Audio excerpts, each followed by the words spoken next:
As people who took the class know, I always start with the prayer, and the evening prayer in this case today is a poem of Gary Snyder's. Do you know Gary Snyder, the beat poet? Called Axe Handles. And he's talking about being out back with his son Kai. And it goes, one afternoon the last week in April, showing Kai how to throw a hatchet, one half turn and it sticks in a stump. He recalls the hatchet head without a handle in the shop, and he goes to get it, and he wants it for his own. A broken off axe handle behind the door is long enough for a hatchet. We cut it to length and take it with the hatchet head and working hatchet to the wood block. There I begin to shape the old handle with the hatchet, and the phrase first learned from Ezra Pound rings in my ears. When making an axe handle, the pattern is not far off. And I say this to Kai, look, we'll shape the handle by checking the handle of the axe we cut with. And he sees it. And I hear it again. It's in Lu Ji's Wei Fu, 4th century AD, Essay on Literature, in the preface. In making the handle of an axe by cutting wood with an axe, the model is indeed near at hand. My teacher, Shi Sheshren, translated that and taught it years ago. And I see Pound was an axe, Chen was an axe, and I am an axe, and my son a handle, soon to be shaping again, model and tool, craft of culture, how we go on.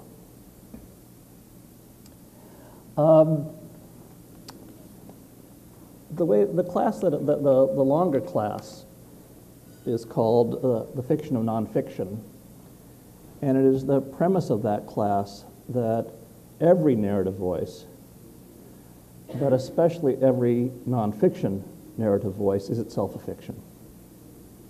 And the world of reading and writing is divided between those who know this and those who either don't or else deny it, which is roughly contiguous with the division between writing that's worth reading and writing that's not worth reading. Non-fiction texts are fictions in that they deploy the devices of fiction: pacing, modulation of voice, considered sequence of revelation, irony, metaphor, freedom. But even more so in that they are constructs. They are made up. They are informed and reformed. So generally speaking, the seminar as a whole kind of celebrates all the fictive elements of nonfiction writing. Early on, we kind of dispatched the notion of objectivity. By the way, some of you know that tomorrow, and there's pamphlets for it here. For some reason, this has become the month of writerly nonfiction here at NYU. Tomorrow evening and Wednesday, we're having a symposium on the art of reportage after Kapuscinski, the great Ryszard Kapuscinski, the Polish writer. And specifically, I'm going to be leading a panel tomorrow, and this will be at the Hemmerdinger Hall. The thing is there, but I'll be leading a panel tomorrow at 7:30, I believe, at Hemmerdinger, which is 100 Washington Square East, and it will be all about issues of objectivity, the fictional voice, the fiction of the I voice, all that sort of thing. And the panelists are going to be Alistair Reed and Adrian Nicole LeBlanc and I and Wojciech Jagielski, a great Polish writer. There'll be an earlier panel at 5, and then there'll be one on Wednesday at I believe, 6:30 on Kapuscinski himself. Then later this month, by the way, on October 29th, we have a deeply cool symposium called Writing Hell, bearing witness to the Second World War from opposite sides of the Eastern Front. And it's about Curzio Malaparte and Vasily Grossman, who are two of the great writers of the 20th century, who were literally on opposite sides, Malaparte, an Italian, covering it for the fascist newspapers, and Grossman, a great Russian writer, And so that's going to be a lot of fun. And we have some pretty amazing people. Frederick Weissman, the documentary filmmaker, Walter Murch, also a great film editor, Chris Hedges, I'm trying to think of who else, Timothy Snyder, the guy who's been writing these great pieces about the Eastern Front in the New York Review of Book recently. Anyway, so that's all. So there's a lot of this stuff coming up. Coming back to this, though, for the sake of discussion, we're going to assume at this point that, for the moving forward from here, that while we don't believe in objectivity as even a goal, we can value things like fairness and transparency, accuracy, credibility, and those are things that build up authority over time. Beyond that, a few things.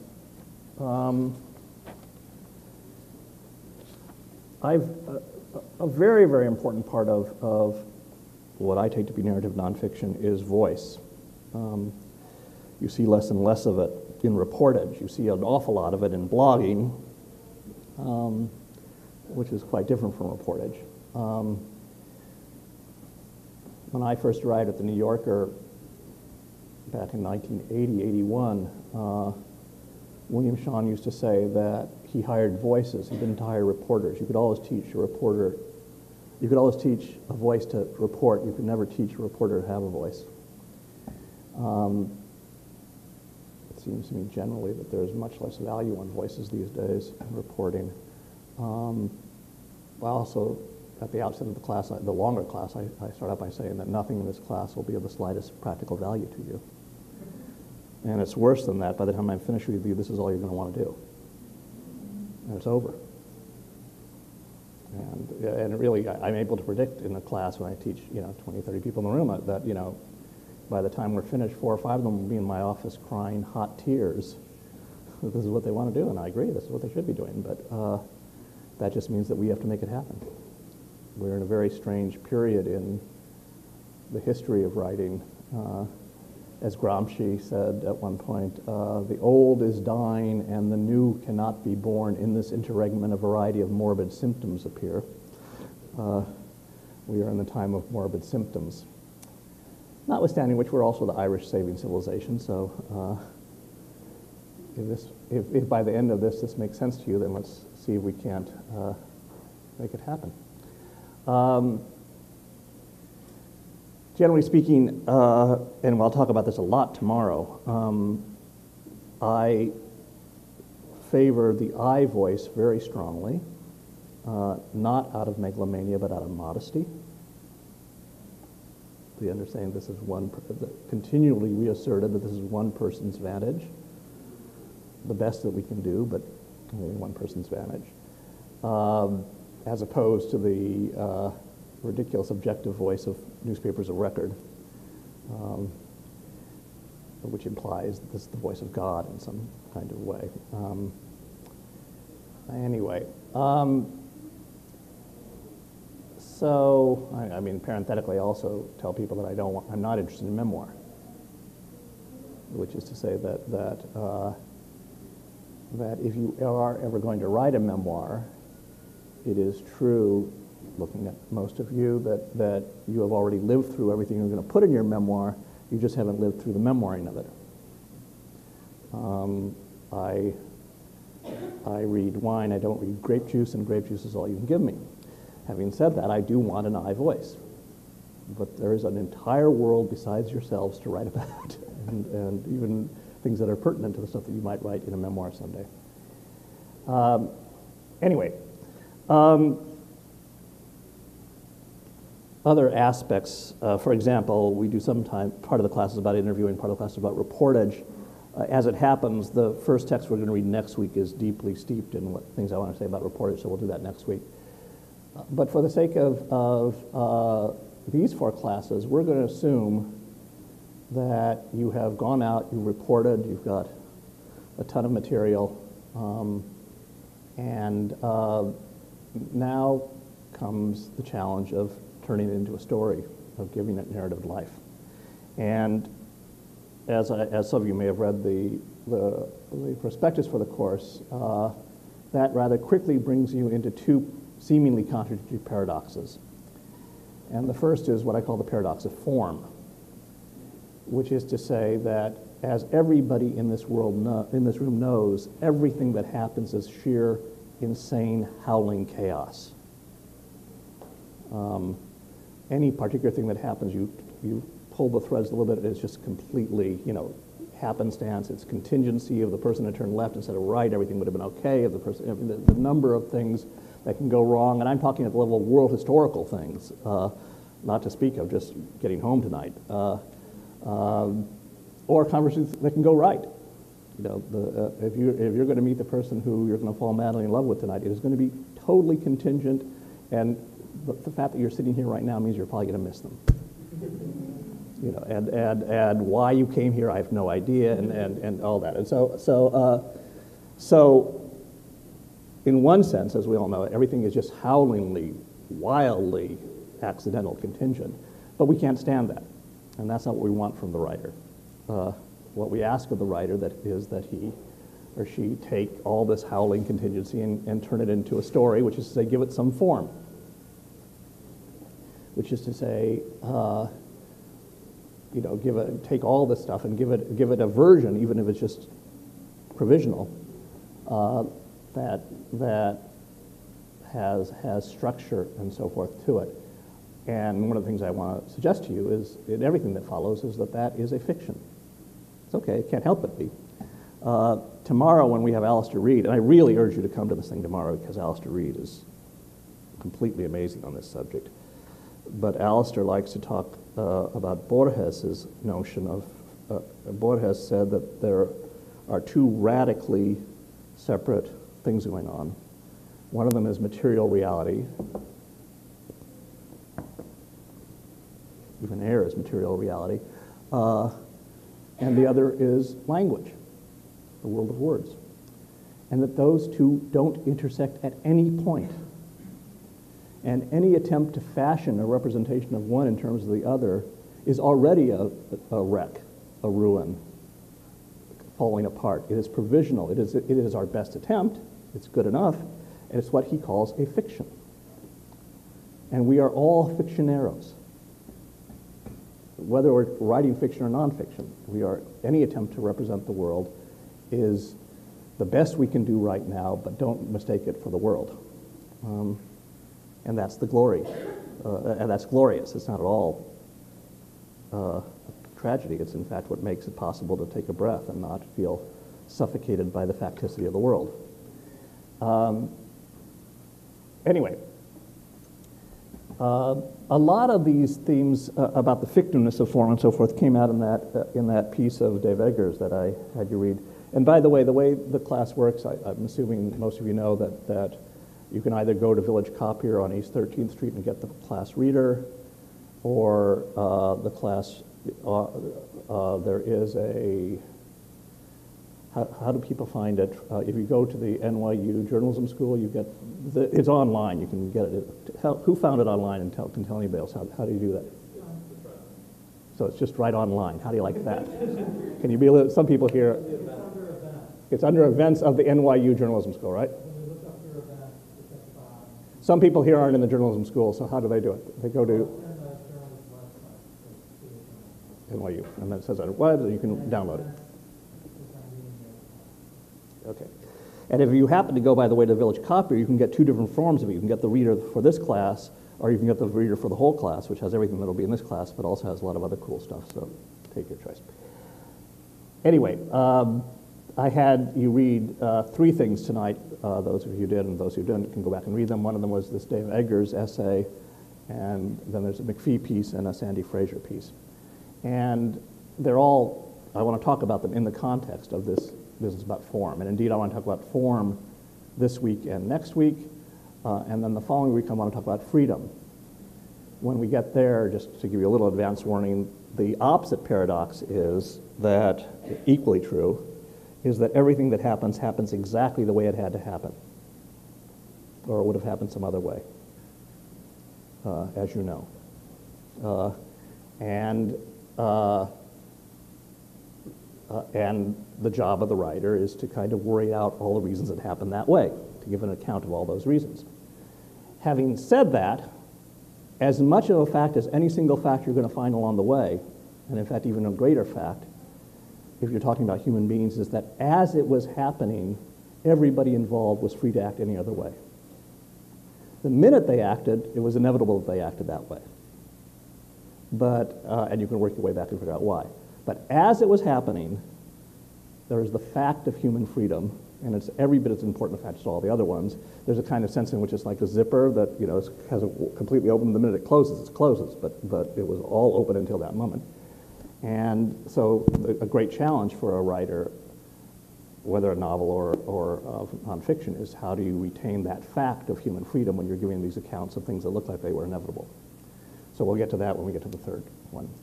By the way, just quickly, the third lecture, one of the readings is from my book called Calamities of Exile, and that's available at Shakespeare and Company. And the fourth lecture is going to be about Joe Gould's Secret, which is also not on the reader. That's in his great book Up in the Old Hotel, and that's also at Shakespeare and Company, but that's a ways up. Anyway, a lot of the kind of subversive sub-issues happen in that Impressions piece by Dave Eggers. Actually, I'd like to get a sense of, how many people had a chance to read the reader? I mean, and did you read that piece? What do you think of that piece? Shout, I want people to talk, but they have to talk loud. Why? Why is it great?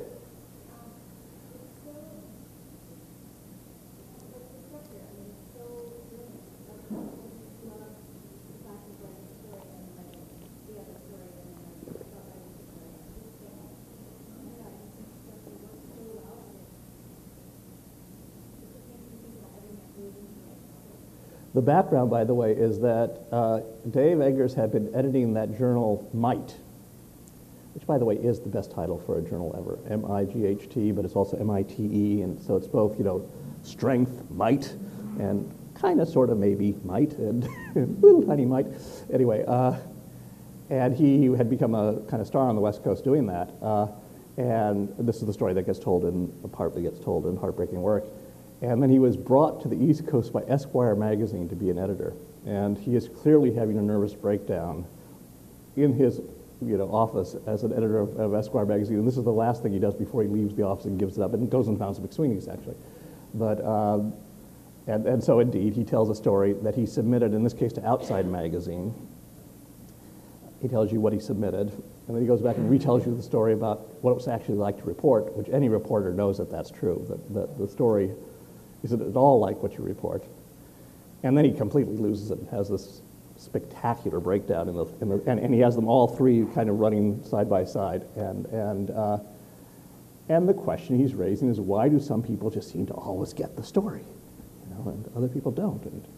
And you know, and he gets really deep. And by the way, one of the things you'll notice is that he doesn't sign his name at all. He has all these names that are kind of half versions of Jason Blair and Stephen, all those people, Patricia Barnacle, Janet Smith, they're Mike Cook, they're all kind of mix-ups of all the people who've been accused in all these pseudo-controversies.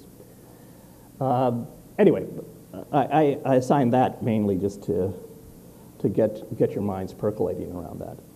It's, to my mind, completely mind-blowing that the person who wrote this piece is also the person who just wrote Zeitung. Have any of you read Zeitung yet? Absolutely astonishing piece of writing. Even, clear, no fancy stuff. Absolutely straight. And by the way, no I voice, as it were, which just goes to show that every rule is there to be broken. But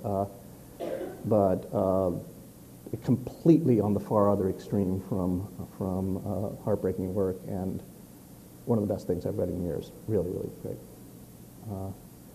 It uses the word Bush, I think, once or twice, and it is the single most devastating book about the Bush era I've read. It's really amazing. Anyway, okay, let's move on to. I thought maybe for the first half of the rest of the class, I mean, the rest of the first half, we'd talk about the Mcphee class piece, and then we'd talk about the Sandy Fraser piece. So first of all, Mcphee arouses all kinds of contradictory reactions in people. People liked it, didn't like it. Don't just nod. No. If you liked it, who didn't like it, by the way? Yeah, let that guy over there. What does he have to say? I just found it I understand that he's a major influence for generations around the A little bit louder. I know he's a major influence on the generation around him after, but I just found him painfully show off. Mm-hmm. Like, I don't mind that I'm not interested in rock but I mind the smug self-satisfaction of his phrasing that broke me heart. Anybody want to defend him, either on that ground or any other thing you liked about it? Yeah. His reporting is astonishing. It's so diligent, it's so careful. He's writing about extremely... Can you hear him in back there? Loud. I think his reporting is just astonishing. He's writing about, I mean, I can't imagine subjects that are a lot, that are considerably less interesting than this. You have rocks, basically, and tectonic plates. And the fact that he creates a narrative out of it is stunning to me. And I think that's come from the depth of understanding.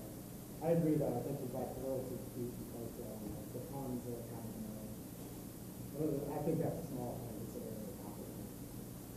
Yeah. He's also able to break down the reasons of the process, and it's very understandable for someone who has that experience around it. Mm-hmm. It's really important that we don't really understand why we're really not able to become more interested in Back there, yeah. I like rocks. And part of the reason I like it is because it's right. So, You came to them through him, right? yeah, not just that piece. I have read that manuscript 4 or 5 over the years, and I think I have a whole view of the earth, but I would think that answer life is I should tell you the background of this piece, by the way.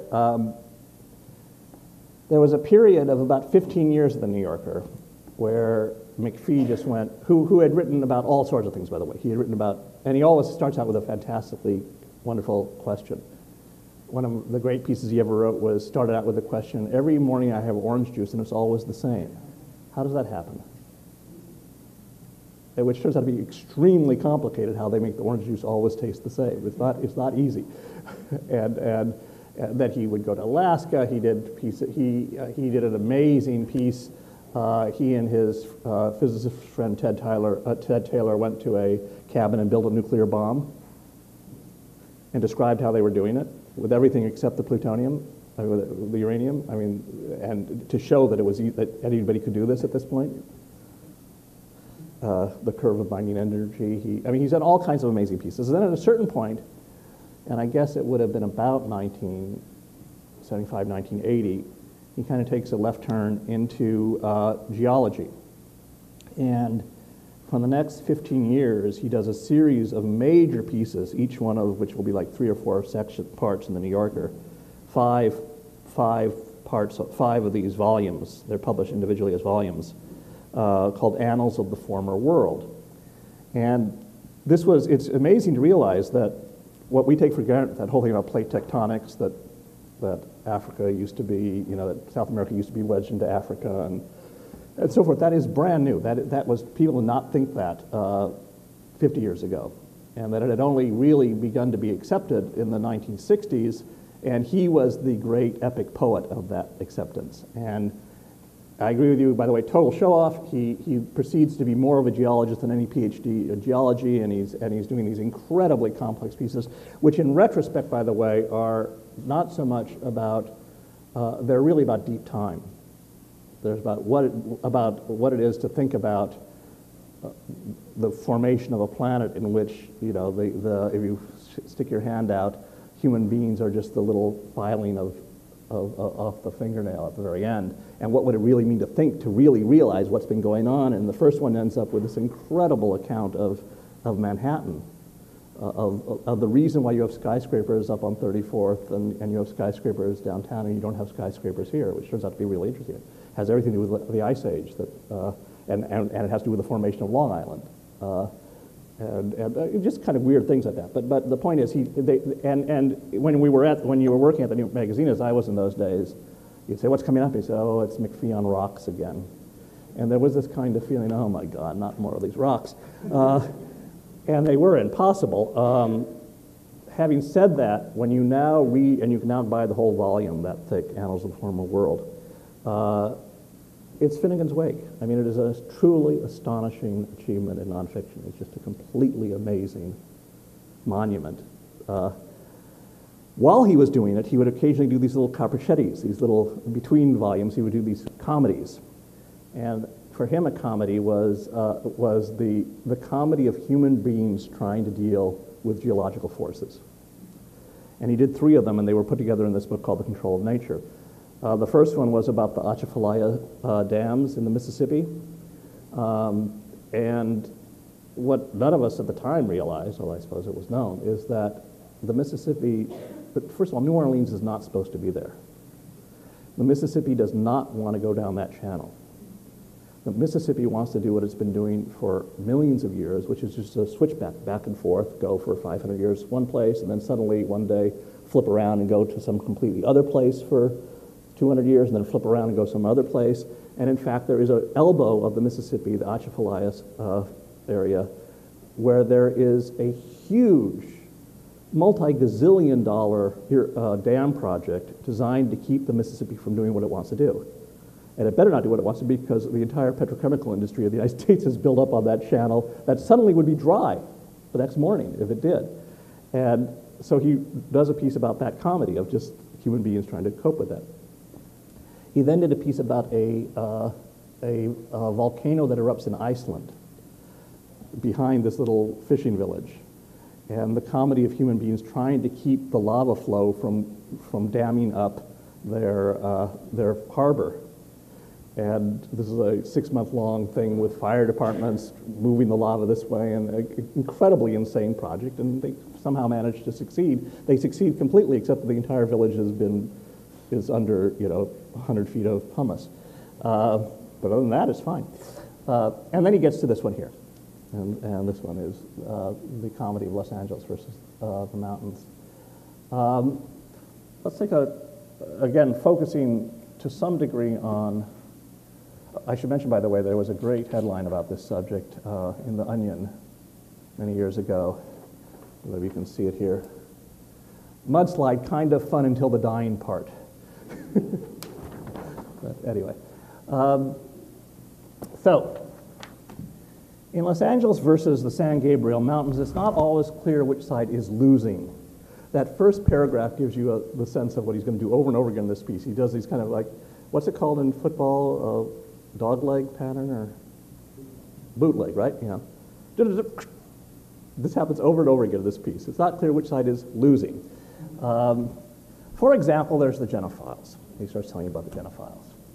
And as you know, they're the ones who are living in this house right by the stream, and there's a huge storm. On a night like this, the boulders should have been running, the creek should have been a torrent. Its unnatural sound was unnaturally absent. By the way, a wonderful synesthetic moment, because when you're reading, the world is silent. No matter what's going on outside, the part of you that's reading is silent. And so the silence of your reading silence is the silence of there should be noise going outside. There's no noise. There had been a lot of rain, he says. And then, sure enough, there's a debris flow erupts up above. And on the third column on that first page, in Jackie's words, it was just one big black thing coming at us, rolling with a lot of water in front of it, pushing the water, this big black thing. It was just one big black thing, hill coming toward us. In all these pieces you're going to read, there's very often a situation, or many of these pieces, there's a sentence that is the metaphor of the whole piece. And when it comes to Mcphee, a mud flow of information coming at you through this narrow channel is basically a great metaphor for what's about to happen. You're about to have this incredible amount of stuff just coming at you, this big black thing. In geology, it would be known as debris flow. Debris flows amass in stream valleys and more or less resemble fresh concrete. They consist of water mixed with a good deal of solid material, most of which is sand size. Some of it is Chevrolet size. Boulders bigger than cars ride long distances in the debris flow. Boulders grouped like fish eggs pour downhill in the debris flow. The dark material coming toward the genophiles was not only full of boulders, it was so full of automobiles. Listen to this. It was so full of automobiles, it was like bread dough mixed with raisins. That is a great Homeric metaphor. That's how Homer taught us to do it. The great thing about a metaphor is not only how things are alike, but how they are different. You're talking about this very cozy house, which has the bread dough rising with the raisins, and it's in the kitchen. It's that kind of domesticity that's very, very comfortable. And you put that up against this complete horrifying disaster, and you get both sides resonating much more powerfully. I'll give you an example of Homer, how Homer does this. This is Christopher Logue's translation of Homer. Great translation. Actually, more like a version of Homer. He did a thing called War Music, which was coming out for 30 years, little thin volumes of sections, and he would he was making it contemporary, so he would call Aphrodite Thong Goddess, or Goddess of the Spaghetti Straps, or he would he had all kinds of amazing things. He makes it very, very vivid and present. I very much urge you. By the way, all these things I'm reading to you will be on the website tomorrow, so you'll be able to read them. But this is particularly a surprisingly verbatim translation of Book 16, where he's trying to describe this one battle that was going on in the Iliad. And he at one point says, try to recall the pause, pause, made by axe blades as they pace each other through a valuable wood. Though the work takes place on the far side of a valley and the axe strokes are muted by depths of warm, still standing air, they throb closely in your ear. And now and then you catch a phrase exchanged between the men who work more than a mile away with perfect clarity. Likewise, the sound of spear upon spear, sword upon sword, shield against shield around Sarpedon's body. I mean, this sense of industriousness, construction, building the things that will make the houses. Elsewhere, you'll have Homer say, you know how it is at the end of the winter, the people in the village gather and they take the seed out and they plow the field and they put in the seed, and then the spring comes and the shoots come up green, and then by late summer it's waves of yellow wheat blowing in the wind, and he gets completely out of control. He was going more and more, and then they come and they scythe the fields to bring in the wheat to make the bread that will keep us through the winter.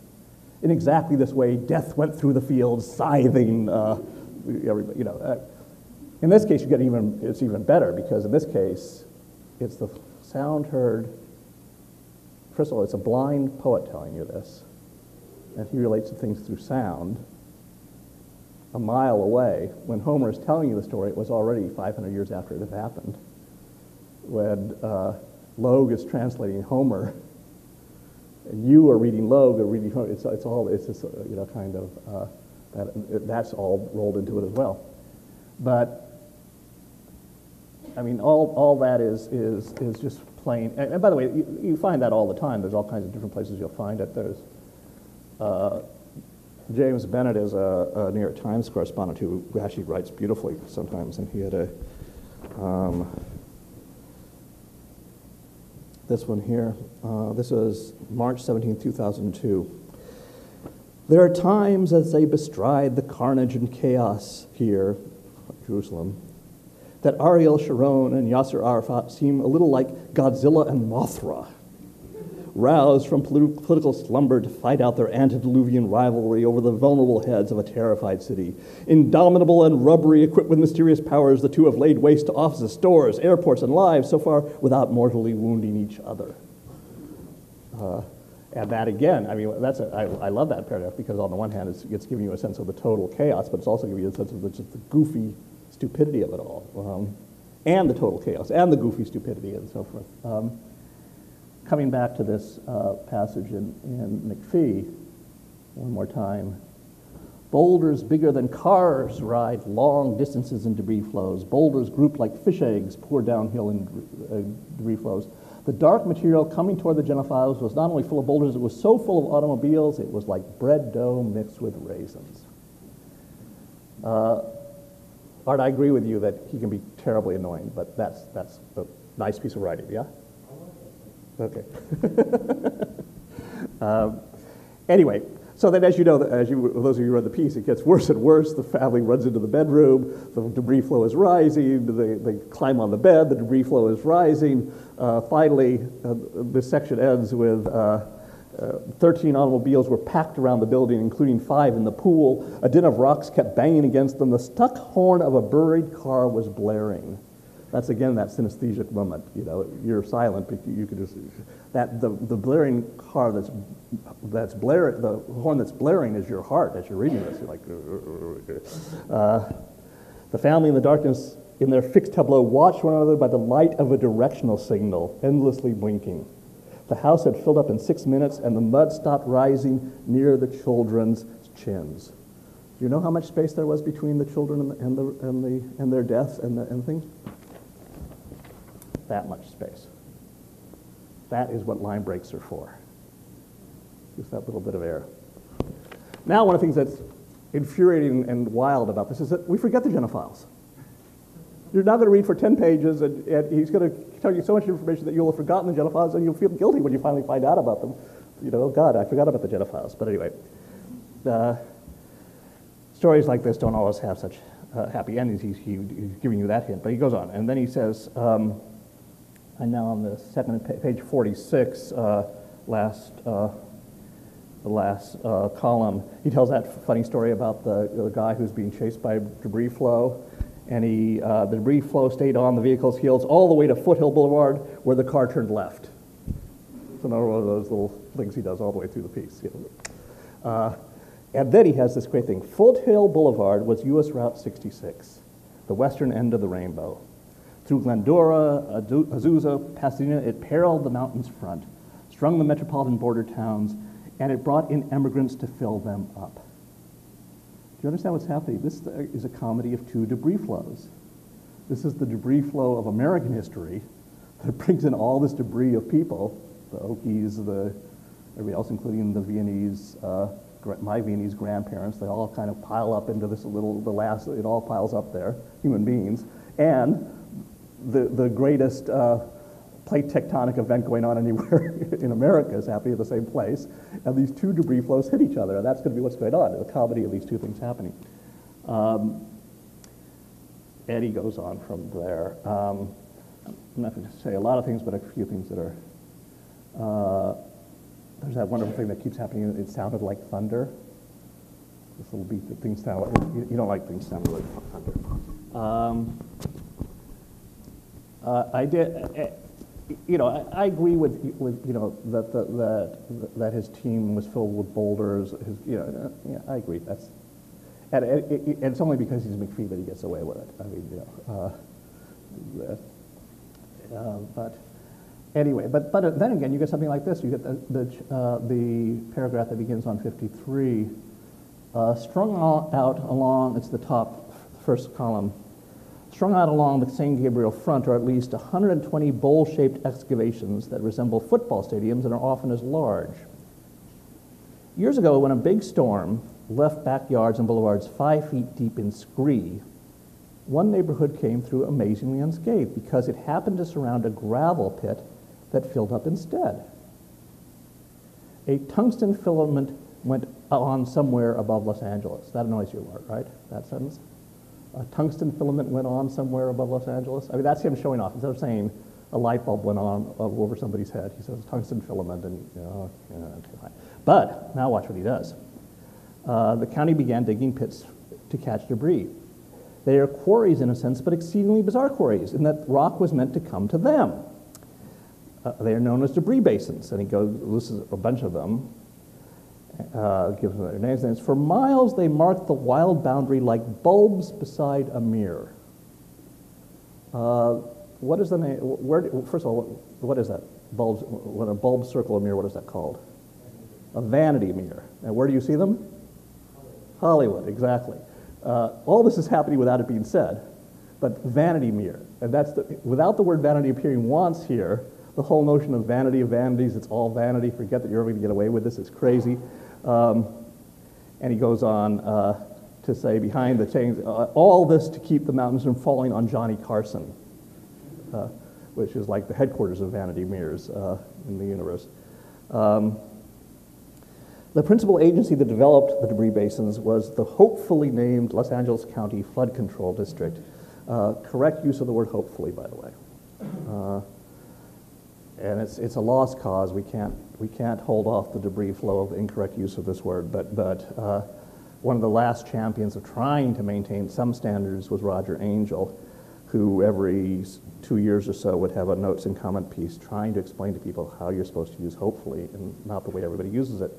And my favorite was one time he said, today's explanation, I'm going to give you it takes the form of a play. One scene, three people, morning, in the bathroom, self-shaving. Ouch. Wife, what happened, dear? Self, I cut my nose. Child, hopefully. Off, question mark? That's the correct use of the word hopefully. As is this here, but anyway. Anyway, so he goes on, and we go on, and it goes on, and we are now at page 55 when suddenly the genophiles show up again. It was assumed the genophiles were dead. Well, actually they weren't, So, and he goes on from there, and he then tells you more about the genophiles and how one of the comedies here is that they decide not only that they're not going to move, but they're going to rebuild it. They're going to rebuild it better than anyone has ever rebuilt anything, and that will culminate on page 58 at the end of that with the fact that they win the award. What do they win the award for? Good maintenance and a sense of drama in their house. And then, by the way, comes an interesting sentence. He says, I have not been specific about the dates of the stories so far recounted. This was to create the impression that blah, blah, blah, blah, blah. All you have to do is do that. But, I mean, he's been cheating like crazy. He's been giving you the sense that it's tumbling all the time and so forth and so on. And the thought control police would be out in a minute, stop it, you can't do that. And just by putting that one little sentence very gracefully, he fends that off. And now he's about to tell you the story of how this happens. And he's going to give you an organizing metaphor for the whole account of a debris flow, how it happens. Do you remember what the organizing metaphor is going to be? On page 59, the setting up of a debris flow is a little like the charging of an 18th century muzzle loader. The ramrod, the powder, the wadding, the shot. That is typical Mcphee, like what? Like it's a little like what? It's the goofiest metaphor you can imagine, but he is now going to keep that metaphor going for the next 10 pages. And in fact, turns out to be a very useful metaphor. He's going to start out by talking about the geology, the earth, the mountains, what makes, the San Andreas Fault, why that all is happening and so forth. And then from that, he's going to go to botany, that these mountains that are there get covered by certain kinds of chaparral, which is incredibly detonative. And then he's going to eventually get to flame. And then at the end, it's going to be water. By the way, if you think about this, it's the Aristotelian progression. It's air, fire, earth, water are the four things that are going to come together here. And at various points, he'll say things like, on page 65, that if you live in one of these hollows, it's like looking up the barrel of a gun. Later on, he's going to say that there's nothing more detonative than waterproof soil. He takes it step by step. By page 67, he's saying the muzzle loader is charged for a full-scale, flat-out debris flow to burst forth from the mountains. The final requirement, in other words, the fire that will light the thing, is a storm. So he's playing around with that too. That water is going to be the explosive that lights this thing. And eventually, And he tells that amazing thing, which at the time, even whenever this was written, was a mystery, which is that why was it that it seemed like after the worst fires you got the most horrible storms? And it makes sense if you think about it. It's El Nino. Now we know the name of it. El Nino, which is going on over in Australia, will create droughts. At the end of these droughts, you're more likely to have a fire than any time. But when El Nino shifts, you'll then get the worst storms right out. So by definition, the longer the drought, the more terrible the storm will be quite very soon afterwards because of what's going on in Australia. But anyway, so you get that. And indeed, on page 68, just before the line break, you get one of these 5-day rainstorms. That is when the flint hits the steel, when the sparks fly into the flashpan. On that day, the debris mobilizes. And now he's going to tell you a story, an example of, and what's the story going to be about of one of these times that happens? On page 68. There's this place, and for all I know, this is the one that was the Genophiles fire, I'm not sure, but anyway. There's a place that recreational marksmanship is permitted in the Middle Fork. There are 8 million people just down below, but people, you know, gun people like doing it. And one day, there's this guy, on June 24th, 1977, a marksman on the Middle Fork rammed Kleenex down the barrel of his muzzle-loaded thing, which is the same one that was used in the Battle of Long Island. Under Kleenex was black powder. In the black powder, there's more of an incendiary risk when there is it's the smokeless kind. When the rifle fired, flaming Kleenex shot out of the muzzle and burned down 365 acres, the entire watershed of the Middle Fork.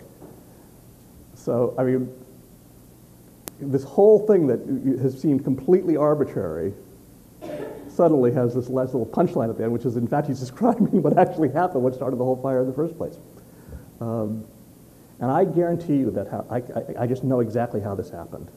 That he had, I mean, I know for a fact that he has all his little notes on cards, all these details. He's got them all on the wall. He's got all those little things. And one day he was just looking, you know, he was looking at this, he was looking at this, he saw this thing about this weird article about this muzzle-loaded fire rifle, and he goes, huh.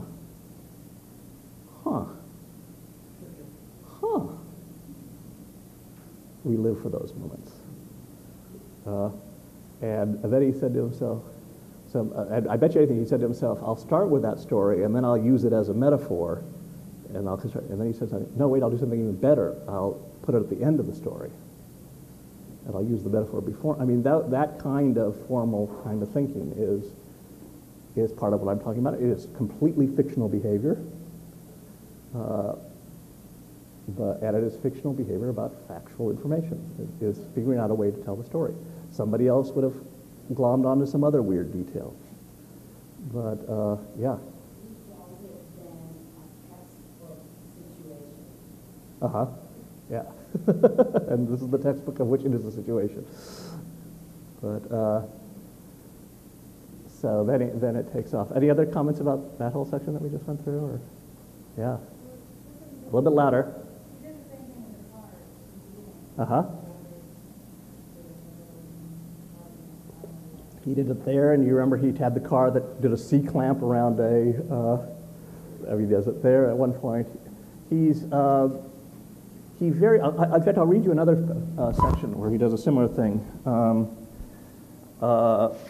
This is from the Atchafalaya swamp piece, where at a certain point the text gets stuck, and it's clear that he's gotten stuck. He's taken the text to a certain point, and he doesn't know what to do next. And he goes, so he's on the towboat Mississippi is the name of the towboat, and it has all these people from the Corps of Engineers. But I forgot to mention to you that you know, we have this incredibly huge military budget that you keep hearing about. Seriously, like 15% of that military budget is to keep the Mississippi from, I mean, it is unbelievable billions of dollars are used to keep this thing. And it's huge, huge amounts. And it gets filed under the Army Corps of Engineers. So anyway, so he's now kind of hit a stuck, he's kind of stuck with where he is in the text at this point. He goes, the towboat Mississippi has hit the point of sandbar. The depth finder shows 38 feet, indicating that there are 5 fathoms of water between the bottom of the hull and the bed of the river. The depth finder is on the port side of the ship, however, and the sandbar to the starboard is only a few feet down. Thus, the towboat has come to its convulsive stop, breaking the stride of two major generals and bringing state officials and levee boards out onto the rail. General Sands, the division commander, has a look on his face which suggests that Hopkins has just scored on Army, but Army will win in the end. That's an example of the kind of thing that annoys Art out there. It annoys me too. There's some running around, some eye bulging, some breath drawn shallower, even in the sandbar, but not here in the pilot house. John Duggar, the pilot, and Jorge Cano, the local contract pilot, reveal on their faces not the least touch of dismay or even surprise, whatever they may feel. They behave as it were absolutely routine to be aiming downstream in a mid-current at 0 knots. In a sense, that is true, for this is not some minor navigational challenge like shooting the rapids in an aircraft carrier. This is the Atchafalaya River. A poker player might get out of an analogous situation by reaching toward a sleeve. A basketball player would reverse pivot, shielding the ball, whirling the body in a complete circle to leave the defender flat as a sandbar. John Duggar seems to be both. He has cut the engines, and now, looking interested in nothing else, he lets the current take the stern and swing it wide. The big boat spins, reverse pivots, comes off the bar, and leaves it behind. And now he's able to start his story again. I mean, literally, the story has come to a stop, and he just waits there. And Mcphee, kind of self-consciously describing himself here, he's not going to worry. He's been doing this for years and years. He's not going to have a nervous breakdown. He's just going to wait while the narrative swell kind of rotate it, bring it around, and now you're off with the rest of the story. Anyway, returning to the story, shortly after this, we get, as I recall, in the next few pages later, you get that wild, weird story about Mike Rubel's castle. You know, suddenly you're hearing this thing about this weird guy who has some relationship to the Prince of England, or whatever it is. And it's like, what is this? How did we get here? What is this all about, and so forth? And all I can tell you about that is that I'm reminded of a passage in Jonathan Rabin's book, Passage to Juno. Have any of you read that book? Wonderful, wonderful book. Where Jonathan Rabin gets on a boat, a sailboat, and goes from Seattle to Juneau, Alaska, in the inland sea, and has all kinds of little mini adventures. But mainly it's just describing, actually quite amazing things that he describes beautifully. But at one point, he describes pulling into a little harbor in one of the islands. This is before the bridge to nowhere, so there was no way to get to it. And there was a cafe or a bar, and other boats had pulled in, and he goes upstairs, and he starts talking to the guy who's there, and eventually they walk back, and it turns out the guy who's there is an engineer, and he's talking about the present state of research on the flow of water through pipes. Subtext, he's obviously an oil engineer for the Prudhoe Bay. I mean, but there's a lot of interest in how water flows through pipes. The results, he said, aren't altogether what you might expect.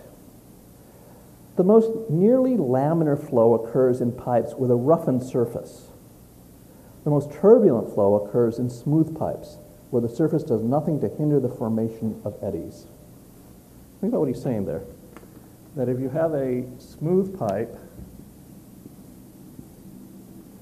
what happens is eddies start forming, and it actually becomes kind of chaotic. Whereas if you have that kind of pipe you often see, you know, that kind of pipe, the function of that, or even the ones that have, even if it's smooth, they have like pebbly on the inside, is that just as one of those weird things is about to happen, it gets knocked down and it goes straight. It doesn't have a chance to turn into an eddy. He's talking about narrative. He's talking about how to keep your mind from wandering, how to keep the reader's mind from wandering. And the thing that keeps your mind from wandering is all this weird stuff. Now, if you are in a new regime, and here we are in the morbid, the season of the interregnum of morbid symptoms, if you have a 10,000 word piece that you want to cut to 5,000 words, it's very easy to do if it's this kind of writer. You just turn it into this kind of piece. Get rid of all that. And the piece reads like a rocket ship. It's just that you don't remember any of it. And you also find your mind wandering as you're reading, actually. The stuff that is crucial to this piece, the stuff that you will remember 10 years later, where some of these weird, is Mike Rubel's castle in this case. And who knows what it had to do with anything. You just were reading this weird thing, but it it held you for a moment, and it kept you around this point of the piece especially. Your mind's beginning to wander, and you get, what? What is the story with this place? And you get that, and that's kind of the function of that sort of piece, that sort of moment. So gradually the piece kind of hurries to its ending. One of the things that I talk about elsewhere in the course is that part of the job of interviews, of reporting generally, is to figure out what the question is. I like to tell a story about the best advice I ever got as a writer was given to me by a marine biologist. I was taking a course with him at Santa Cruz. His name was Todd Newberry. And he had assigned some paper topic, and I was just floundering. I had no idea. Some topic like, what is an ecosystem? I just could not get my head around it. I was floundering. I went to talk to him. He says, well, you know, when you're dealing with a big amorphous topic, it's a little bit like you're walking on the beach and you come to a dead sea walrus, and you're curious why it died. I don't walk on beaches. I don't come upon sea walruses. I don't care why they died, but anyway. He says you can do one of two things. You can pick up that driftwood over there, and you can go over to the flank of the sea walrus, and you can start bashing the blubber, and you're going to make a hash of everything. You're going to bruise yourself. You're going to bruise a thing that you've got nowhere. Or you can take that piece of driftwood, go over to that boulder over there, pick up that stone, and start sharpening the driftwood. It's going to take you all day. 6 hours later, you know, the sun's going to be about to set, but you will have a blade. And you'll come back and you'll just perform an autopsy. You'll know in 5 minutes what happened. When you're dealing with huge amorphic subjects, don't ask huge amorphous questions. Spend 90% of your time honing the question. And then you'll have a question. And by the way, that is when you're out reporting. When you're doing an interview, half the function of the interview is to get all the information you can from this person, but the other half is to figure out what is the question that opens up this subject. You're rehearsing a whole series of questions that turn out not to be the ones that you thought would be the ones that would open it up. And when you're out reporting for 20 days in the field, and you're doing 50 interviews, you're constantly trying to figure out what is the question that opens up this subject. With that in mind, the question that opens up this subject, this particular comedy, comes towards the end of this section. This is part one. But it's, why do the people who know about this stuff better than anybody else still want to live in these places? You know, the geologists, the people who work at Caltech, all the people who've had the worst things happen to them, it's not as though they don't know this stuff. They know it better than anyone, and yet they want to live there. What is going on? And in effect, what he's asking is what is the relationship between human time and deep time? Why can't human beings get their heads around this? And it becomes a question that opens up on all sorts of interesting things, and in fact becomes the subject for the second half of the piece. But it only really begins to happen there at the very end of the first half. I also feel like when you did that, it took the patronizing down a bit. Like the other people seemed like lay dumb people, but Yeah. then it made it more like we're all. Yeah. It's human nature. There was another piece, by the way, that was written for the New Yorker by Richard Reeves, and people think it was Mcphee because it's such a great quote that they think it was in this piece. But some years later, Richard Reeves did a piece about emergency control center underneath City Hall in Los Angeles. And they have this war room for all emergencies. And at one point, the guy in charge of the emergency control center says, the thing you got to understand about LA is there's not supposed to be a city here. This is supposed to be a desert. You know, every square inch of LA has been wrested from nature. And quakes, fires, floods, nature wants LA back. Anyway, anything more about this particular piece? I'll take a break in a second, but anything that's coming up? Thoughts, confusion? Well, why don't we take a 10-minute break and come back and we'll talk about Ian Fraser's piece. So, let's reconvene here. Let's go from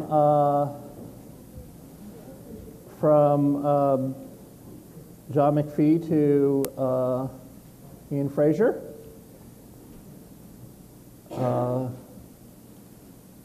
Usually at this point in the class I say that Ian Fraser is the greatest writer of my generation, and that will be on the test. The question will be, who is the greatest writer of the professor's generation? And it's Ian Fraser. But that's what I think. What did you think about this piece? After having loaded the dice like that. But there are people who don't like it, so feel free. We didn't like? Canal Street? It's a tough room. I liked it, and I found it the most accessible to read. Mm-hmm. It stuck with me the way it was structured. It felt easier to me. Uh-huh. Yeah. I think it's impressive and curious how it makes it one piece. Uh-huh. Basically, it strikes me as two stories that are only related by location. Yet it flows and it's convincing and compelled to get from one to the other. Mm-hmm. But I'm not really sure how. We'll talk about that. Yeah. Loud.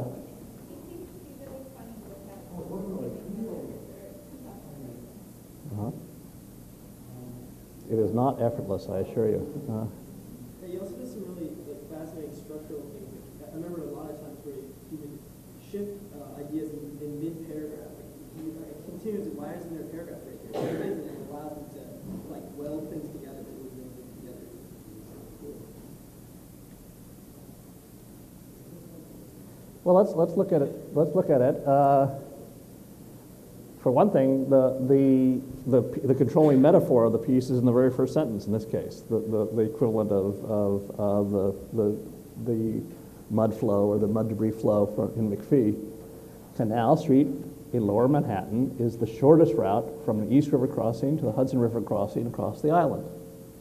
And basically, the piece is going to, at one level, take the form of he just maps it out for you right there.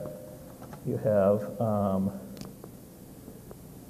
Manhattan, you have Brooklyn, you have New Jersey, Canal Street. And in the next sentence, to the east there's this, and to the west there's the Holland Tunnel. You're saying, how does he do that? How does he? It's in the very first sentence, the second sentence. He's signaling where he's going, and then Then right away you begin these hilarious sentences of his. Those great worn brakes of the semis go. Oh no, the four different kinds of car horns, La Cucaracha, the theme from The Godfather, Dixie and Hava Tequila. You have, by the way, in the third column, something very interesting. Right near the beginning, he describes how there's all these things that shine dully in the pavement. Shining dully, it seems to me, is absolutely a commanding metaphor here, or just a theme. I mean, this is going to be stuff that's very simultaneously sparkly and beaten down, and yet with the internal sparkle still there, and yet grimed up and gummed up. And then you get in the first column of the page 89, the first of these patented Ian Fraser, Sandy Fraser spinouts. And this is absolutely, you're in a Sandy Fraser piece when the way you described it is in the middle of the paragraph something happens, and you're suddenly like, how the hell did I get here? But in this case, he's got all those signs and so forth, and weekly, the billboards flicker and change. You're about 12 lines down on the first column on 89. Signs painted on buildings cover each other, fade, fall in flakes, reappear. Billboards shed strips of paper. One night, you're about to have a buckle your seatbelts. Whatever he says, one night or one day, you're about to have that cartoon moment where, the balloon gets, you're going to be following. So one night, in this case, the car burglar alarm store near the corner of Canal and Thompson began to burn when Tony, the guy who sleeps in the store, apparently set fire by accident to a dish of rubbing alcohol in which he was soaking his earring studs, of course. And suddenly flames were all around him, and he was shivering. And it turns out this is one of the ways that Sandy establishes that he lives there. So he comes down, offers the guy a blanket, and he says, "I know I'm fired," he said. He's like, he started this whole fire, so he knows he's fired. And I brought from my apartment an old vest and gave it to him, and he said, "Hey, this is comfortable. How much do you want for it?" What? And now watch. As the flames reached the big letters "auto alarms" on the top of the store, they began to burn smokily, and the firemen on the roof knocked them down, and they went down to the sidewalk. So that seems like a completely out of control thing, but it always starts. Watch how he does it. It'll go all over the place. It will come, and he will nail. You know, what do they call them? It's a double axle, triple loop. What are those things they do in ice skating with the four-legged, whatever. You know, I mean, he seems like he's completely out of control, and he's going to nail it. And he's going to nail it by coming back to the thing that he started with. That weekly, the billboards flicker and change, the signs painted over come down, and so that whole little crazy story is going to be about the auto billboards that will come down and be burned into and shine dully in the pavement. Since this is also about like fiction and nonfiction, do you know the story of like how accurate this description is? Because it's so almost whimsical. Like I can't imagine fire knocking flaming objects off the roof with axes letting it fall on the sidewalk, and that having some sort of public hazard. I'll have to come tomorrow to the conversation that we're going to have about Kapuscinski. And again, pick up the announcements there. I'll quote a great quote tomorrow, but it's something to the effect that the difference between fiction and nonfiction is that in fiction, whatever happens in fiction is absolutely true. It had to happen that way.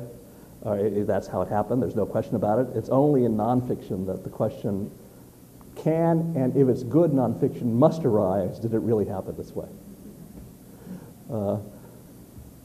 So that's part of the question. I mean, and I think the great consoling balm of a Sandy Fraser story is, who cares? It's so cool. And beyond that, I think you eventually build up great confidence in his professionalism. But having said that, he'll tell it. In the next column, you get that it begins, the unit of exchange on Canal Street is the dollar. Dollars are, this and that and so forth. And then he goes on, and Gary, his landlord Gary's dog is stolen. And he puts him aside. And again, one day, Gary and Prince, again, one day, that lets you know we're about to go places.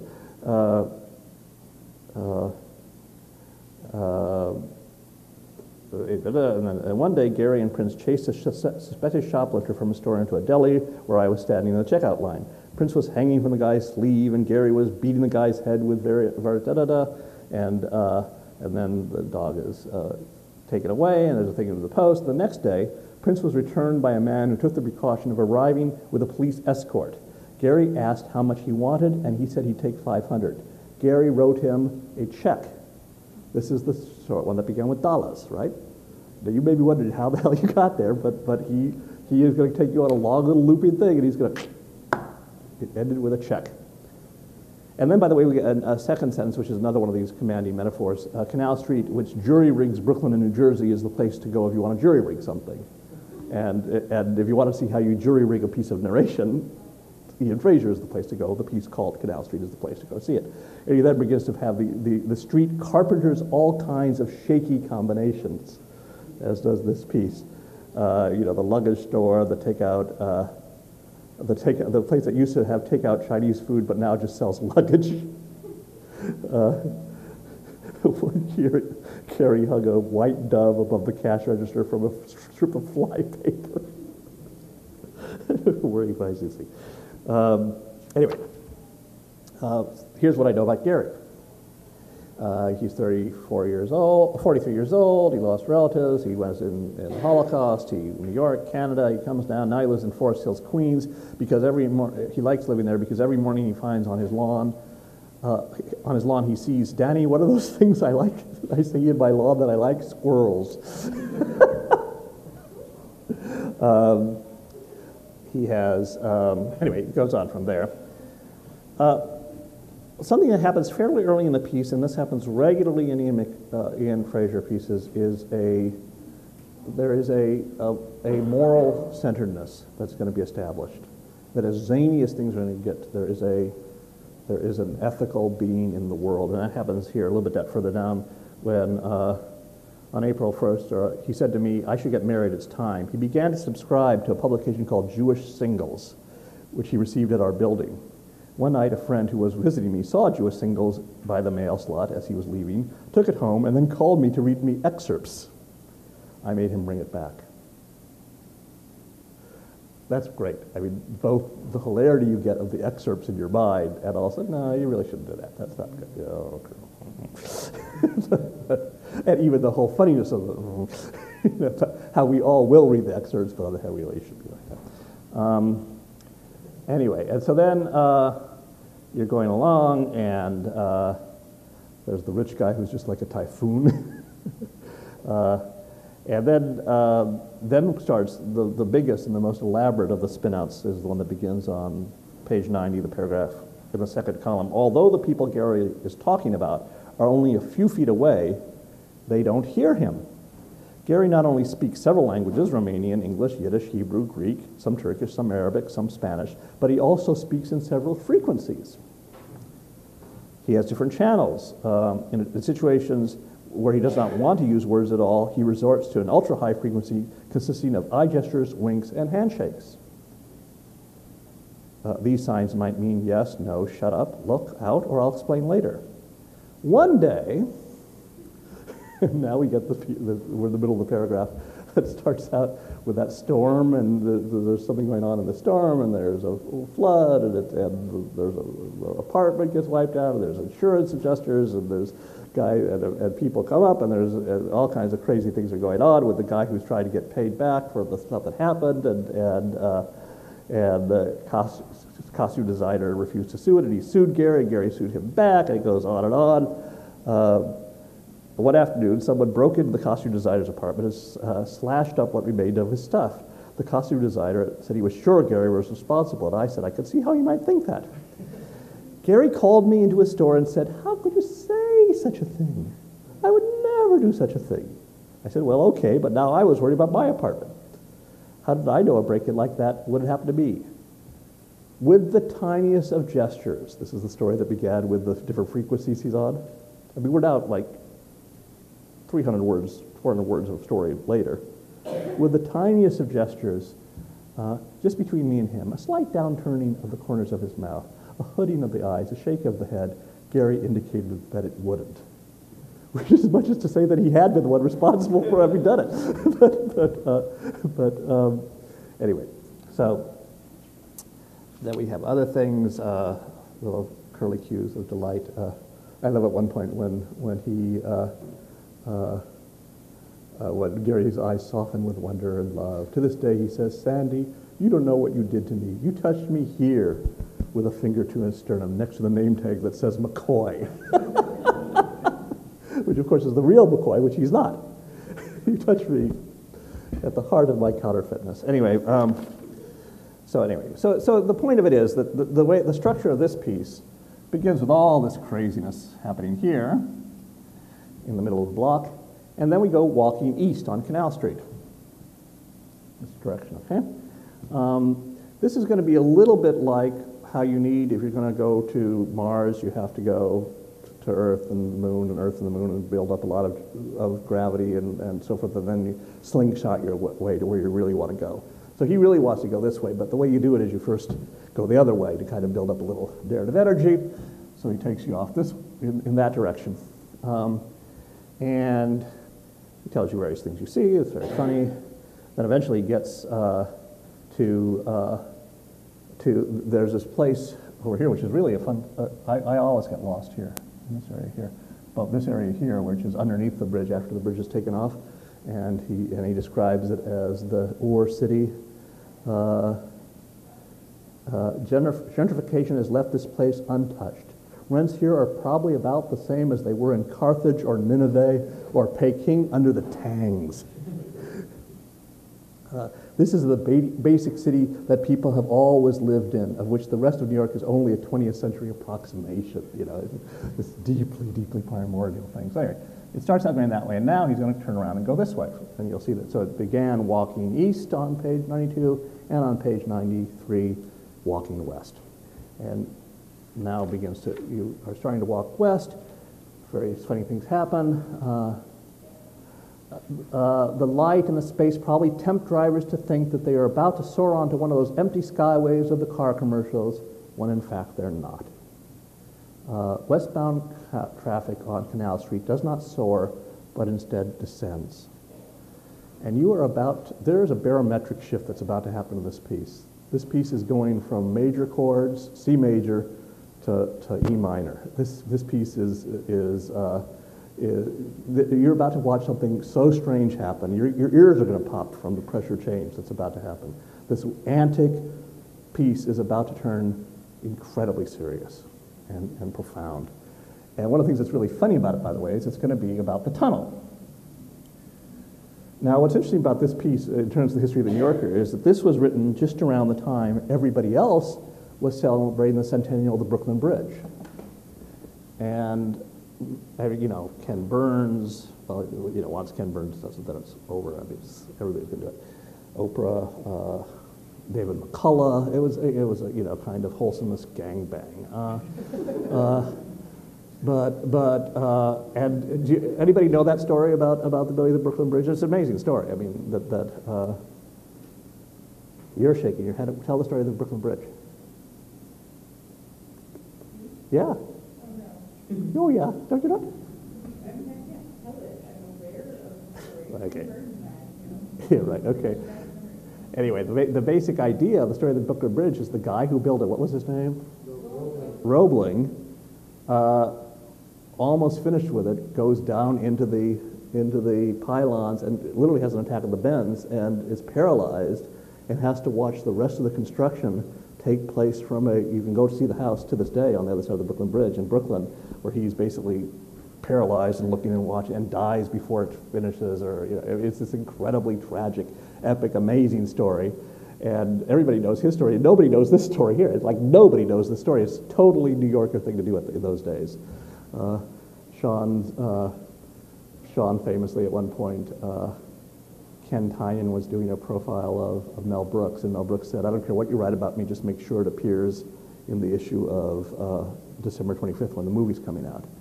And Tynan, in kind of a rictus of propriety, kind of said he talked to his editors about Mr. Brooks's requirements in this regard and had been told that precisely because the movie was coming out, the New Yorker would endeavor to publish the piece either 6 months before or 6 months after, because it was the policy of the New Yorker to avoid topicality at all times.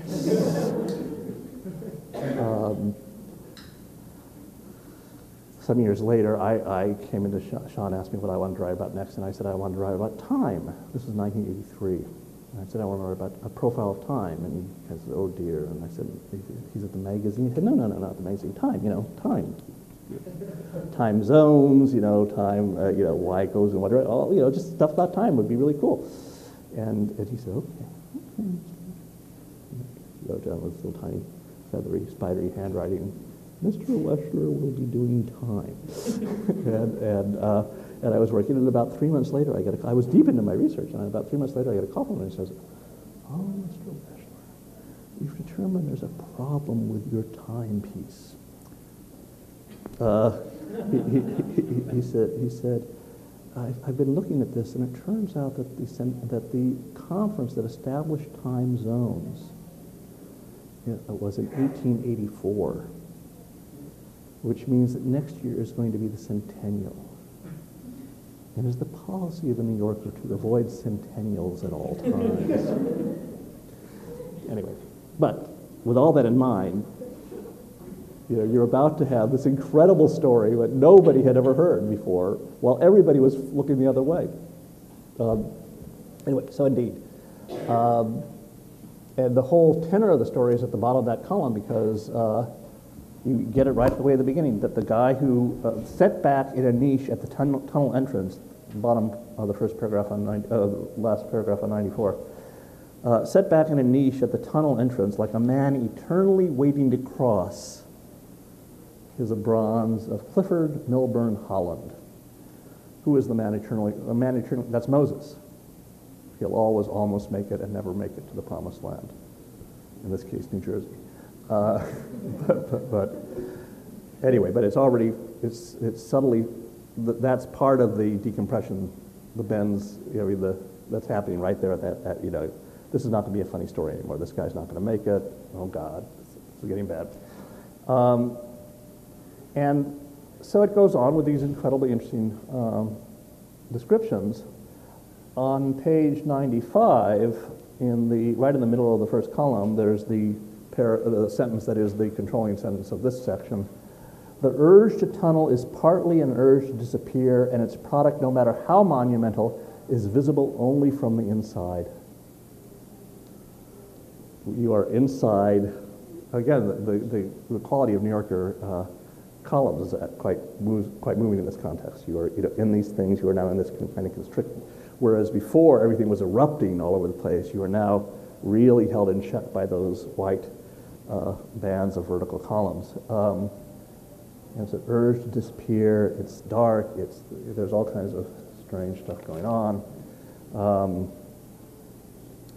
In Manhattan, the work is going very slowly, partly because it turns out, he says at one point, let me just see where it is here, that there's all kinds of miscellaneous landfill and rubbish on the Manhattan side.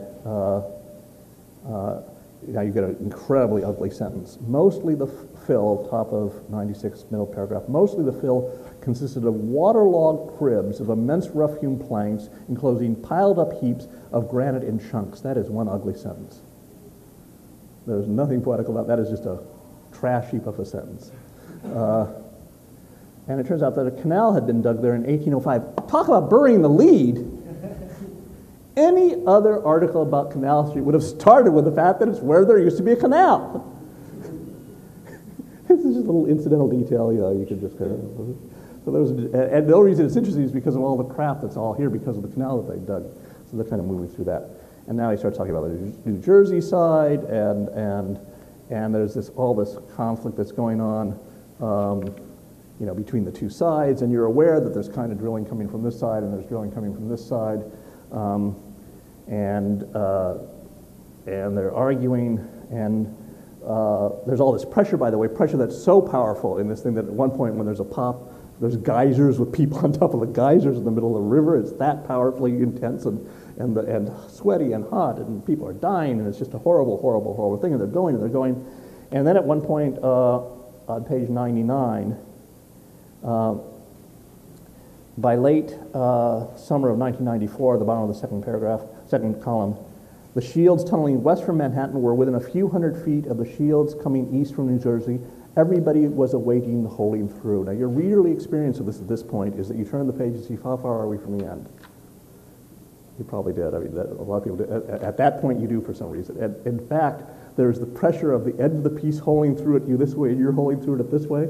And he really sets it up that way, that you're waiting for this kind of blast. It is so claustrophobic, by the way, that you're just waiting for as a reader to get to the announcement the holding through is going to happen, because then you'll have this ventilation rushing out of the coming end of the piece. But it is really deep in here, and then the guy dies. And then his replacement dies. I mean, it's like total catastrophe. You think it was bad in the Brooklyn Bridge. This was twice as bad as the Brooklyn Bridge, and all these other people died. And indeed, the guy has, did you see what happened there? It's just heartbreaking. It's at the top of whatever page number that is, on the next page. That night, Holland had a heart attack and died. 2 days later, the tunnel's northern tube was holed through. It's an amazing piece of writing. And so it goes on, and we get to, they decide to name it the Holland Tunnel. And now we come back toward the very end of this thing. Well, first of all, he gives you the list of the people who died. just their names. And by the way, it looks like some of those names are misspelled. That Terra ship guy and so forth, but that's what they are in the paper, and they gave their lives. And there's a great line in a poem by Zbigniew Herbert, which I'll read next week actually, but ignorance about those who have disappeared undermines the reality of the world. And the next time you go through the Holland Tunnel, you need to know that these people with these names were the ones who built it. And what was their slogan? 10 minutes to New Jersey by wheel. Okay, so we've now had this rather astonishingly strange thing that's happened in this piece that was so funny and jaunty and antic, and now it's been like, and so now we come out of it and we come to the last section. And so what's he going to do? He's going to say nobody nowadays even knows what Holland. It's called, everything is called the Holland Tunnel because of Netherlands and New York and New Amsterdam and so forth. And so he starts asking in Gary's store, and who's the person who gets it? The Japanese tourist gets it. I love that. What I guess, a tall Japanese tourist with white hair in his temples, who was comparing pairs of American and Israeli military goggles, said, "It was named after engineer." So there's this plaque, and they get to talking. And he now talks about Montana. For those of you who've never read it, one of the great books of reportage, of 20th century American reportage is Ian Fraser's Great Plains, the most boring part of America, which he turns into absolutely the most majestic, gold-studded, incredible, a saga around every turn, an incredibly amazing place. But he was living in Montana for many years while he was writing that, and Montana, as Gary says. He calls it the place you went to. In Gary's mind, America beyond New York is a land of no headaches, no traffic jams, no 8.25% sales tax, so forth. He probably thinks of it as a giant slumbering baby. He often tells me it's my country, not his, and he often tells me I'm a baby. Sandy, you sit up in that room writing, you like a baby. You don't know about the things people do to each other, about the Holocaust, about people paying off insurance adjusters.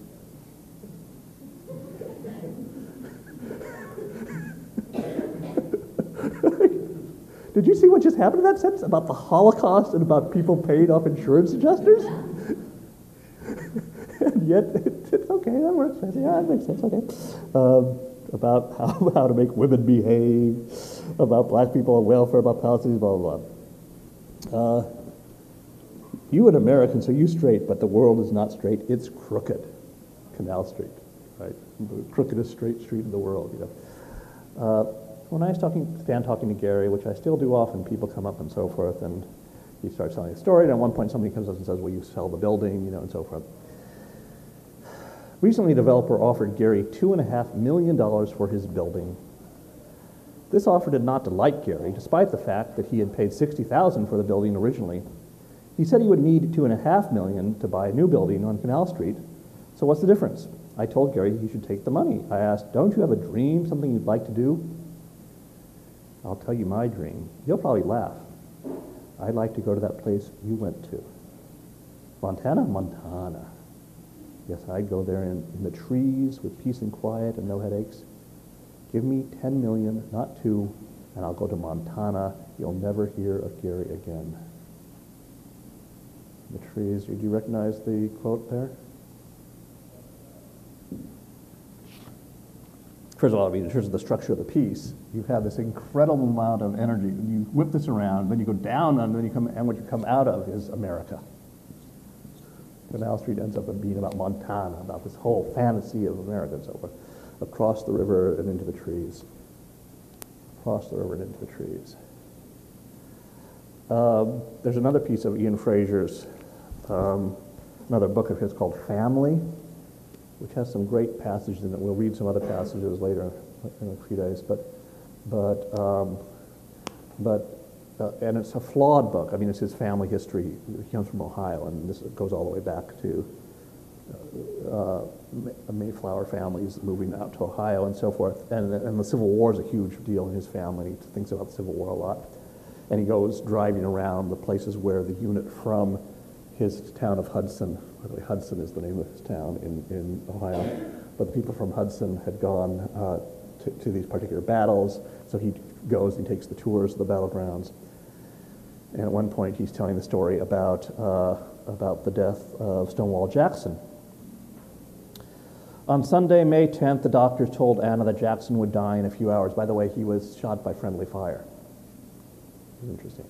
Arguably, talk about contingency. I was talking about contingency before. The South loses the Civil War because by accident they shot their own best general in this battle. On Sunday, May 10th, the doctors told Anna, his wife, that Jackson would die in a few hours. She sat by his bedside and held his hand and told him that he would that day be with his Maker in heaven. He regained consciousness and asked her what she was saying, and when she told him, he replied, "Oh, no, you are frightened, my child. Death is not so near. I may yet get well." Anna flung herself across the bed, weeping. Then he asked Dr. McGuire if what his wife had said was true, and the doctor affirmed it. Jackson said that was all right, later adding, "I've always desired to die on a Sunday." Anna set Julie on the bed next to him. He saw his daughter and said, "Little darling, sweet one." The baby smiled at him as long as he continued to notice her. At about 3 p.m, he became restless. He called out orders and murmured disconnected words. Just before he died, he seemed to relax. He smiled as if in relief. He said, "Let us cross over the river and rest under the shade of the trees." A short talk given by the historians at Chancellorsville, ends up being about this and so forth. There's a historical marker on the Jackson Trail. In his last words, Jackson created America's best-known imaginary landscape. "Let us cross over the river and rest under the shade of the trees." In the staccato rhythm of the words, I can see each step of the action. The sentence ascends in terraces to rest and peace. It undoes knots inside me. It exhales like a sigh. I can see the shining whorled river sliding by, and the gently rising bank, and the shaded green grass trodden down after a day camp picnic across the river and under the trees.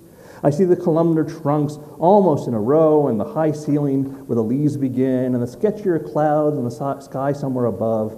And then I get kind of carried away, and I extend this landscape indefinitely in every direction, and I imagine it as the new good place America in its best moments had hoped to be. And I populate it from the whole globe, and I fill it with faces like those in a poster from an old epic Western movie, and with cooking smells and music, and maybe even a few car burglar alarms for verisimilitude.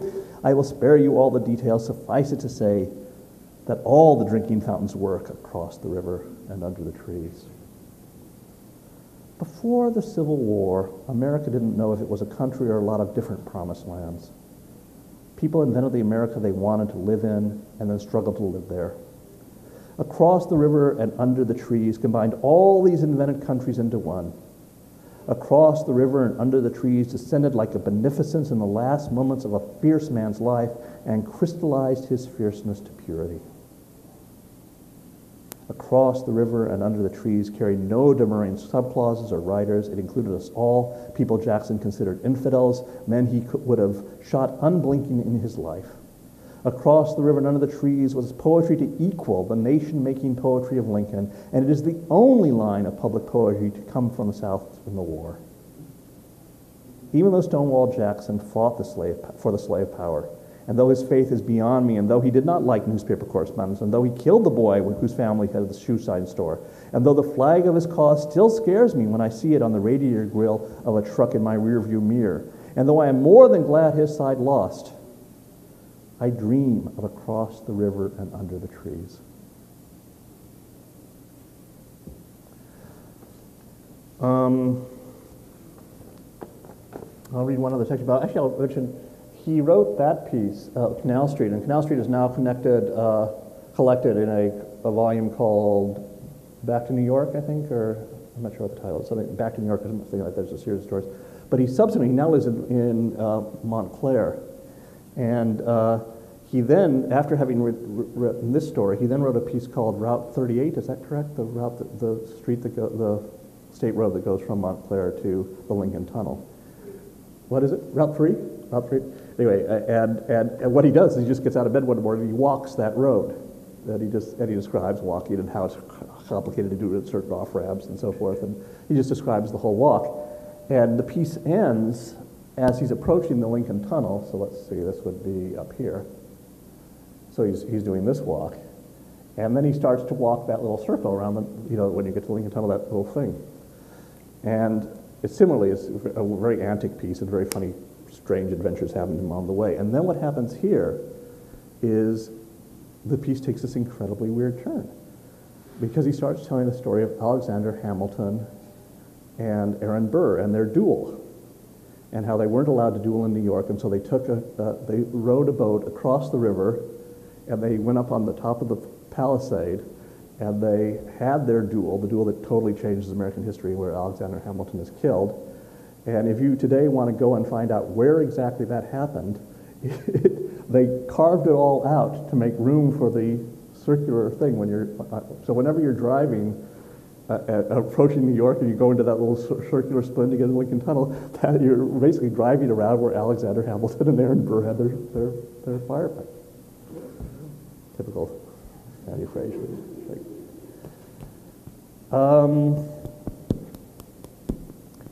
I'll read you one more piece about Sandy Fraser, and we'll stop for today. But I just want to tell you about next week.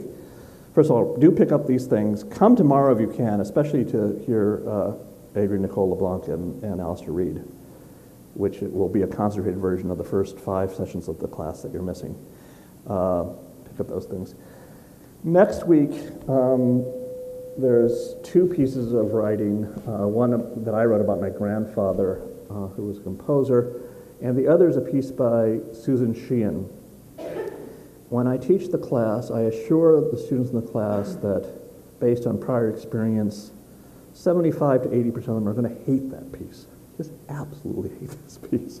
It's going to be like pulling teeth reading this piece. 5% will think it's the greatest piece they've ever read. And my job will be to try to convince you that those people are right in this. And I mean, it is a kind of amazing piece, but it is. I'm warning you in advance. It's a tough piece. It's a piece that, by the way, part 2 of a 3-part piece. Part 1, this is Susan Sheehan's A Missing Plane.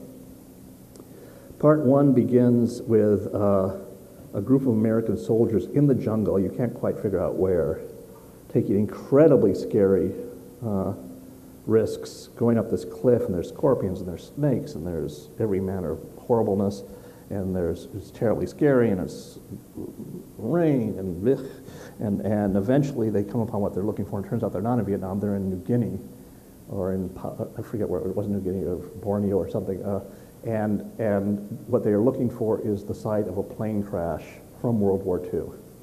This is in the present at that point, so this is 30, 40 years earlier. They've heard that there's a plane crash, and indeed they start finding the bodies, and this was a plane that had crashed, and they retrieve all the bodies and they bundle them up and they send them back to Hawaii, and that's where part 1 ends, and part 2 begins in Hawaii, and that's what you'll be reading next week.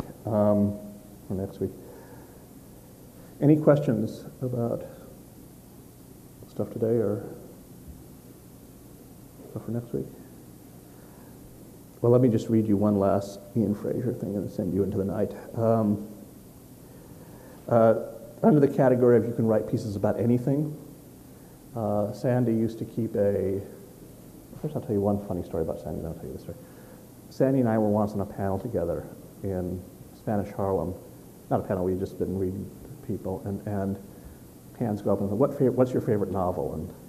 And I kind of pontificated on my favorite novels, and then they turned to Fraser and they said, what's your favorite novel? And he said, I don't read novels. What? He says, I don't read fiction. What do you mean? He says, well, I have fun with fiction. Like if I'm reading a book and it begins, John was walking down the street, all I can think is, no, he wasn't. Anyway, he used to keep a file, apparently, of weird stories about bare human contacts, particularly in suburbs in New Jersey and so forth. And he had this whole file. It was just this little file, of just weird stories about bears and humans and how they meet each other. And he writes a piece called Bear News, which is in his book, Better Than Nobody, Nobody Better. We'll read another piece from that book later on, about the 3rd week. But I just wanted to read you the end of of that piece. It's possible to walk for a long time in the woods and not see much of anything. Beautiful scenery makes its point quickly, then you have to pay attention or it starts to slide by like the loop of background on a Saturday morning cartoon. A pine cone falls from one limb to another, a rock clatters down a canyon, and your own thoughts talk on inside your head. People sometimes say that what is great about bears, and especially grizzlies, is the large tracts of wilderness they imply. That a good bear population indicates a healthy, unspoiled habitat. But bears don't simply imply wilderness. Bears are wilderness. Bear is what all the trees and rocks and meadows and mountains and drainages must add up to. When you see a bear, the spot where you see it becomes instantly different from every place else you've ever seen. Bears make you pay attention. They keep the mountains from turning into a blur, and they stop yourself from bullying you like nothing else in nature. A woods with a bear in it is real to a man walking through it in a way that a woods with no bear in it is not. Roscoe Black, love the name, Roscoe Black, a man who survived a serious attack by a grizzly in Glacier Park several years ago, described the moment when the bear had him on the ground. He laid on me for a few seconds, not doing anything. I could feel his heart beating against my heart. The idea of that heart beating someplace just the other side of ours is what makes people read about bears and tell stories about bears and theorize about bears and argue about bears and dream about bears. Bears are one of the places in the world where the big mysteries run close to the surface. See you next week.